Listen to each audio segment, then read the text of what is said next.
the side plank. Using a Bosu ball, make sure it's on a mat or a non-slip surface. There's a circle in the center of your Bosu ball. That's where I want your forearm to go.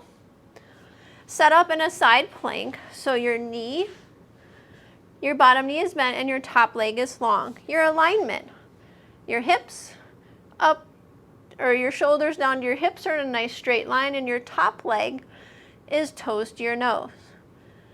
Lift your hips up high. Now you'll notice, see my shoulders forward. Put it on your hip or up to the sky.